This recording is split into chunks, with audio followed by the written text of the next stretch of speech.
involved a ritual of burning incense that smelled suspiciously like old Jim's socks and dried seaweed. Stanley Roper, smelling the smoke and fearing the worst, burst in with a fire extinguisher, convinced Jack was running a clandestine grill for a motorcycle gang. "What is this?"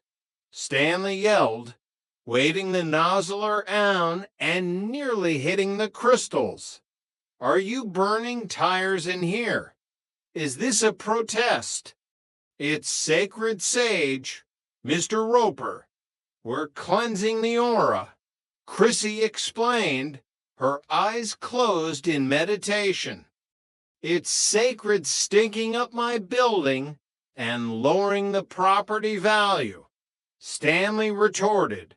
"If I smell one more leaf of that stuff, I'm calling the Board of Health and your parents." The great Shanty himself made an appearance later that day, draped in orange robes and speaking in riddles that made no sense to anyone but him. Jack, feeling protective of his household and his right to eat a hamburger without being judged, decided to enlighten the guru in his own way. He invited Shanty to the kitchen, promising a pure, vibrational feast of the earth. What Shanty didn't know was that Jack had prepared a meat-free lasagna that was actually 80% spicy habanero peppers disguised as tomatoes. Shanty took one large, spiritual bite and achieved a state of instant nirvana, which mostly involved him sprinting to the bathroom, screaming in a very unspiritual way, and drinking 3 gallons of tap water. "I think the negative energy is officially gone," Jack remarked as Shanty fled the building, robes flapping in the wind. "Jack, that was mean. You ruined his chakra," Chrissy pouted. "No, Chrissy," Jana laughed, wiping tears from her eyes. "That was a culinary exorcism. And look, the vibes are much clearer now, especially the vibe of Shanty never coming back." Chapter 14, The Flower Shop Follies. Jeanette's work life was usually her sanctuary, but even the world of daisies and roses had its thorns. Her boss, the aforementioned Mr. Compton, was a man of great passion for botany, but very little common sense. "Janet, the orchids are depressed," Mr. Compton announced one morning, looking mournfully at a display of purple blooms. "I can feel their sadness. They need a change of scenery. Move them to the window, but don't let the sun see them. They're shy." Jana spent most of her day moving plants in and out of shadows, a task that felt like a botanical version of musical chairs. To make matters worse, the new delivery boy was a man named Speedy, who was anything but. "I'll get these roses to the wedding in no time, Miss Wood," Speedy said, tripping over a bucket of carnations. By the time the roses arrived at the wedding, they had been through a car wash. Speedy took a wrong turn and a minor fender bender. The bride was not amused, and Jana spent her evening on the phone, apologizing for the distressed, avant-garde look of the bouquet. When she got home, she found Jack trying to distress a piece of furniture for the living room. "What are you doing, Jack?" she asked, dropping her bags. "Redecorating. It's called shabby chic genre. I saw it in a magazine. It just looks like you hit our chair with a hammer, she noted. Exactly. That's the chic part. Chapter 15, The Peeping Tom Panic. One humid Tuesday, a cloud of paranoia settled over the courtyard. It started when Stanley Roper, during one of his midnight weather checks, spotted a figure in a trench coat lurking near the bushes.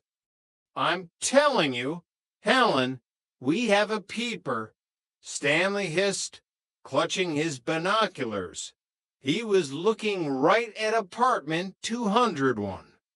Maybe he was looking for a way out of this conversation. Stanley, Helen yawned. But the rumor spread. Jonna and Chrissy became convinced that every shadow was a prowler. They insisted Jack stay in the living room as a guard dog, which Jack enjoyed until he realized he had to sleep on the floor. I'm a chef, not a commando, Jack complained, huddled in a blanket. The peeper was eventually caught. It was just Larry Dallas, who had lost his contact lens while trying to impress a girl on the second floor. Larry, you idiot! Jack yelled as they found him crawling in the begonias. Hey, I found the lens. Larry beamed, holding up a tiny piece of plastic. Now, can someone help me up? My back is out. Chapter 16, The Great Sunday Paper Heist. Sunday mornings were meant for the funnies, at least according to Stanley. But when his paper didn't arrive, he went on a rampage. Someone stole my Andy cap, Stanley roared, banging on Jack's door.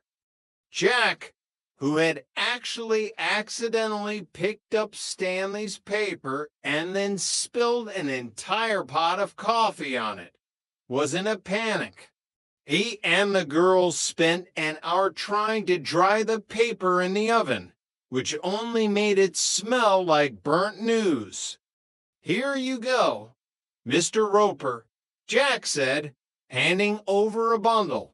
The delivery boy must have had a rough morning.